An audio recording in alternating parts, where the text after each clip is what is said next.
So then I asked her to release the peace all over the river. And as she did, she saw her mom, and her words were, I see my mom, I see my mom.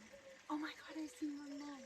And there she saw her mother, and her mother was smiling at her and loving her through her eyes, sending her messages telepathically, and crying from relief and joy, and that the connection had been made. I'm okay, I love you, I forgive you, I love you more than you could even imagine. Always. See, love does not die. Love does not die. And when we can align to that frequency of divine love, we see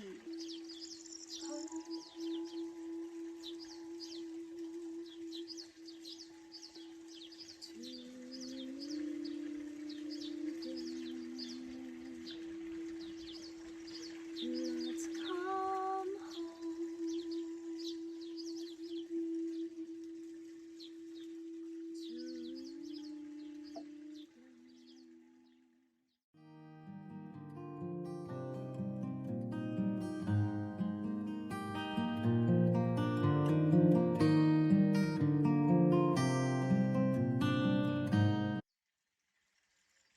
Could it be that our whole evolution, everything that we're going through, everything that we are transmuting and transforming has to do with sharing our mother and sharing our mother collectively?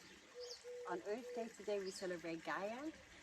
We get to be by invitation in this beautiful garden that is Montalerta, and this is the place that we'll be doing Arise retreats, we'll be doing Arise one-on-ones and other things that we're planning. But just to be in the garden, connected to Mother Earth, to be witness to the abundance of Mother. And I was sitting in the cafe today with yet another friend, because this is what happens to me, you guys. People meet mom.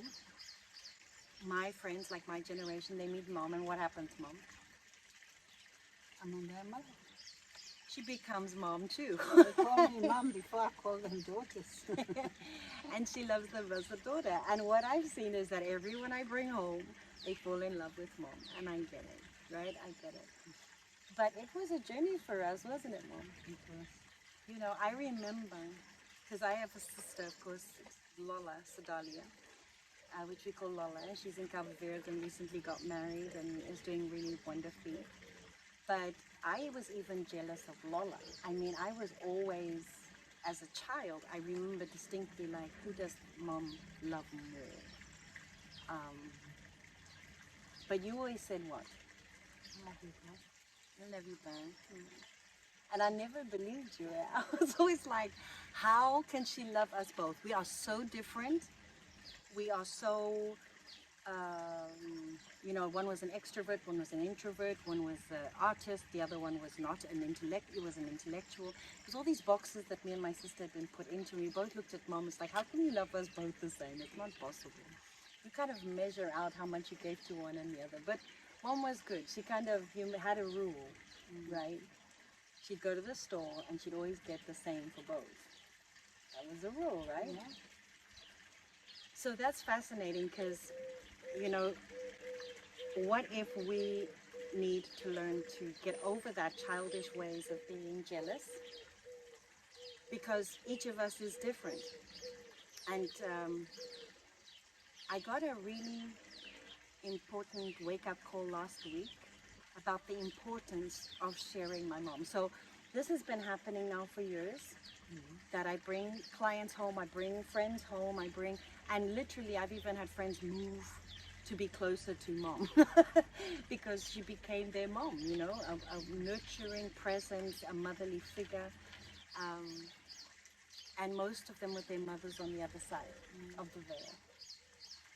And I've become more and more comfortable with it over the years, overcoming my jealousy, overcoming my, there's never going to be enough for me, because I know how much my mom loves me now.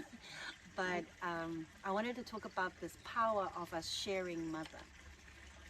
2 weeks ago, Good Friday, I got a phone call from a girl who I knew from the village, but had never had a conversation with. I'd never had a conversation with Katia. And she calls me and she says, your mother's in the hospital. And I said, okay. She said she's got a very high fever. She had 40 fever when she went. It got to 41, and they still testing. So I said, okay. Now I'm about 2.5 hours away. I couldn't just get into the car. I had responsibilities, things organized, but there was Katia there for mom. Anyway, mom got admitted for a renal infection. But the doctor said had she got there a day later, we wouldn't have mom here. So mom, how was that for you to hear like how far it was and you had not even had symptoms or you didn't see it coming? So how was it for you to like then realize it was that close?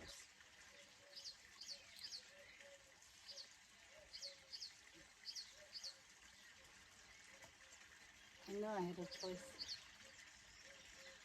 I can go, I can stay. But staying, I got a mission to do. It's not finished. No. Right. I got to start doing my mission, be a mother to her. And what is incredible is that when I was growing up, I essentially didn't,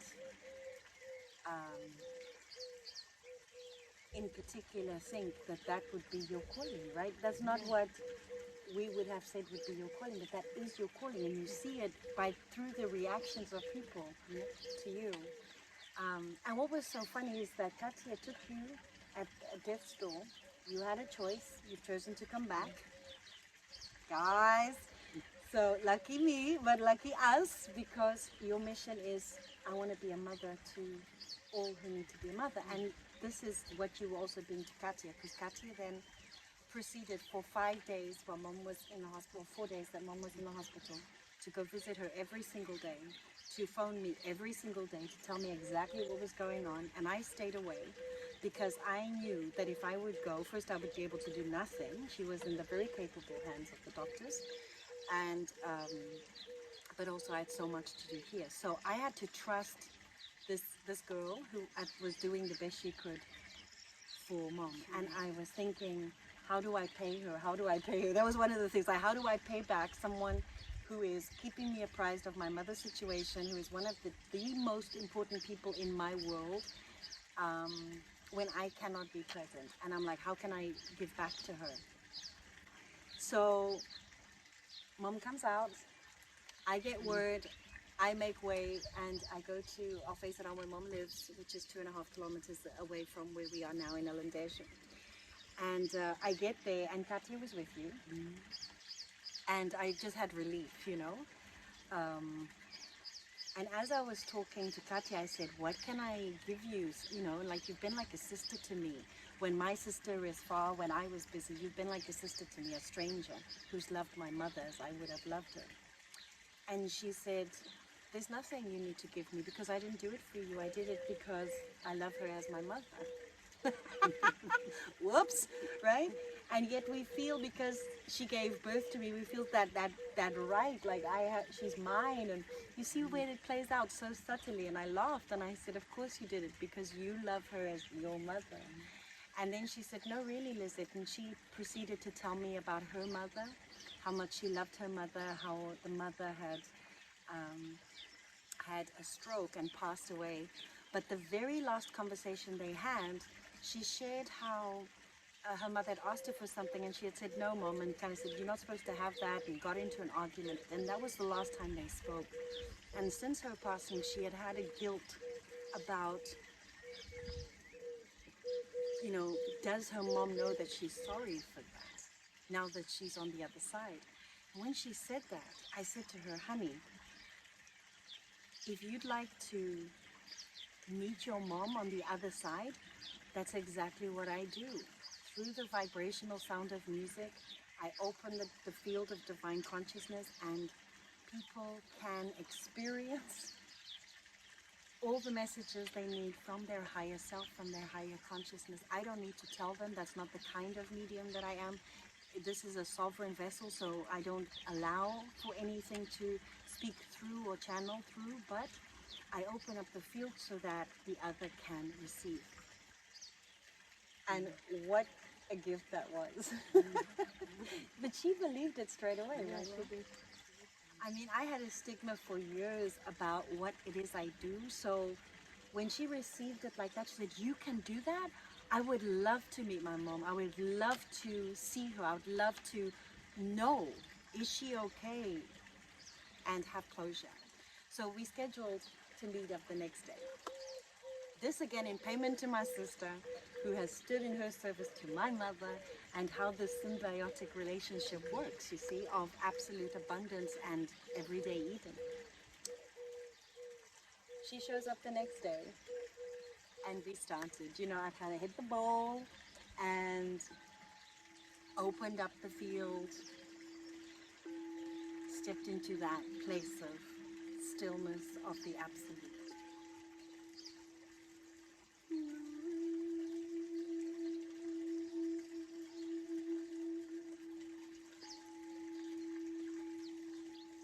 And as we do that, right, then the field opens up. And so we journeyed, and there was a certain point where I asked her how she was feeling when we came into that place of deep relaxation, and she says, "I feel peace." And I said, "Wonderful." So I said, "Where are we going to journey to?" She said, "I'd love to go to my mom's village." So we journeyed to her mom's village, and she wants to go to the village, to the river by the village. So as we get to the village, to the river, I said, "What are you feeling?" She says, "Just this tremendous peace, you know, this peace that gets deeper and deeper." So then I asked her to release the peace all over the river.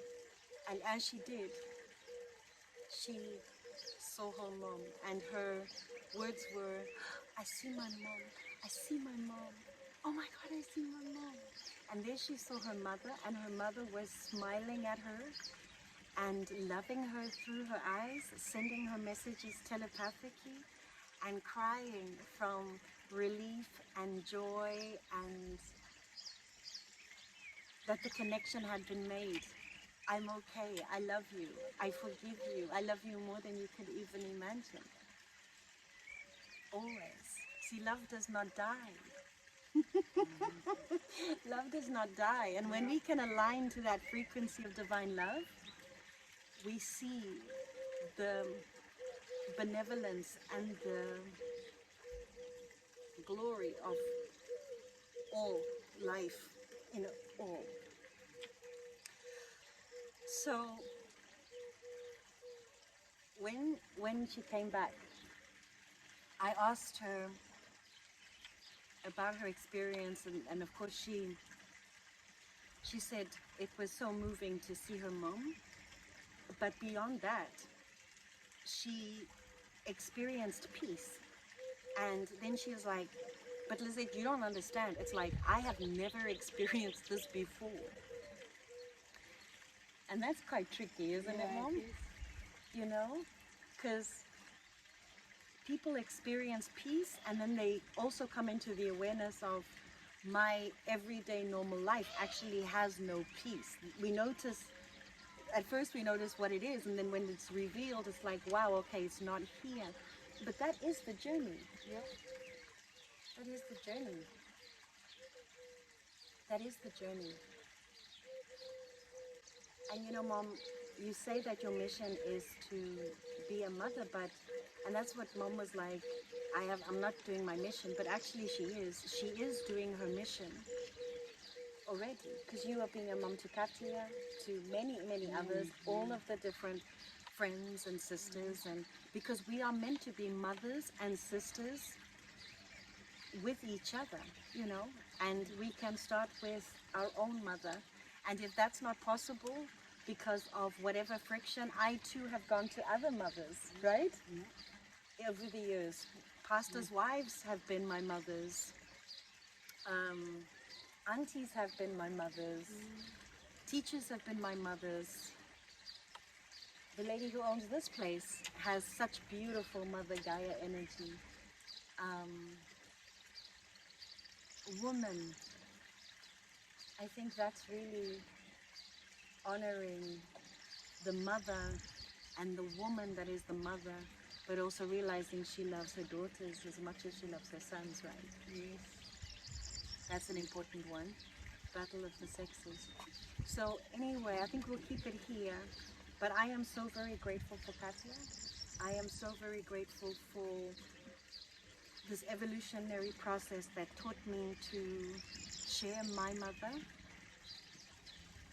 wholeheartedly, and what a peace that gives me, that I could be doing what I needed to do, that my sister could be doing what she needed to do, but there was another sister, maybe not of the same blood, maybe not of the same nationality, maybe not of the same social status, maybe not of the same intellectual level, but definitely of the same quality of heart. And that is really where we all unite. And Katya, thank you for that. And glad to have you with us, Mom. Is there anything you'd like to say, Mom? Just stay with love, that's all. Love is the way. Yeah, it's the way. Wow. Thank And Mama you. loves you. Mama loves you.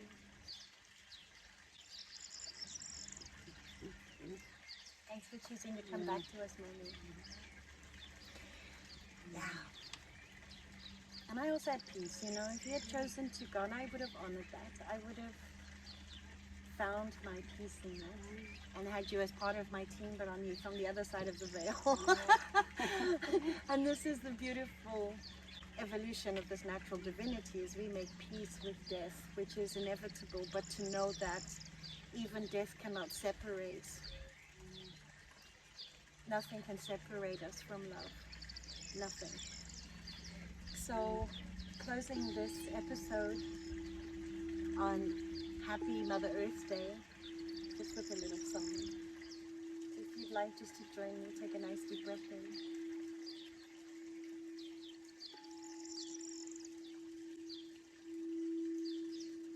Allowing yourself just to be here on this solid ground, on this nurturing mother.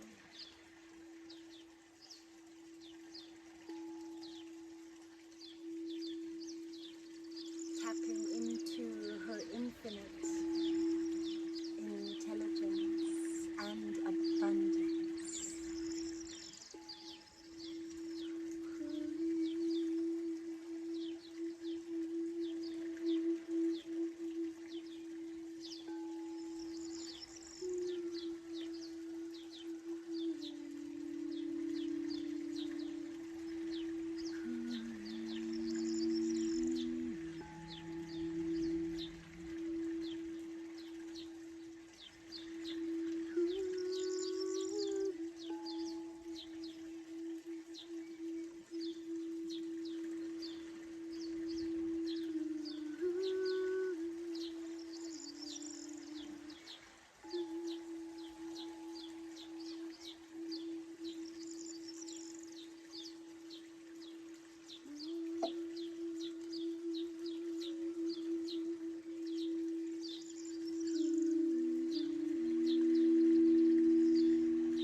Thank you, everybody, for being with us in this beautiful Garden of Eden on this incredible day of celebrating Mother Earth.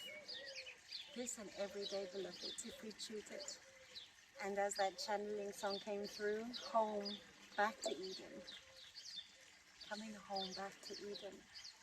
And what if all we have to do is learn how to stand in our unique service and love our mother and love each other? And so it is. Till next time, take care, everybody.